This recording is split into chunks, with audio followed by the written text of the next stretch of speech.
As many of you are aware, health problems residents face along the U.S.-Mexico border in many ways are unique to other parts of the country. Diabetes continues to be the most serious and dangerous disease along the border. But how are doctors trying to attack the problem? CBS 4's Joel Flores explains.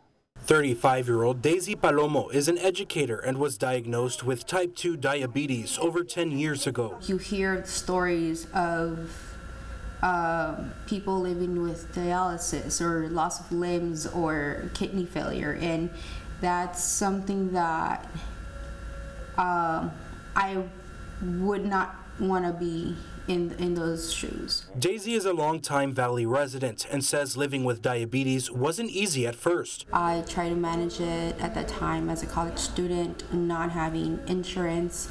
It was very difficult. I had to go to Mexico and see doctors in Mexico for my care. Once I was a professional and had access to medical insurance, I was actually able to manage it a lot more. At the Border Health Conference, physicians throughout the region, along with congressional leaders, discussed how the amount of cases of diabetes continues to grow, and the Valley seems to be the epicenter of the majority of cases. That was the first time I'd ever heard it from a physician say that we have more concentrated diabetes around here than anywhere in the world, and I think it has to do with diet and exercise and lifestyles, and those are things that we need to try to change in our district. The Border Health Caucus estimates that over 30% of Valley residents have diabetes or blood sugars so high they are almost diabetic. Risk factors for diabetes? Within our culture, it's your tortillas and your beans and your rice, and those are all carbs. An unhealthy diet, a low income, and lack of health insurance are all challenges to lowering the amount of cases. So how can that all be changed? The first thing is more providers.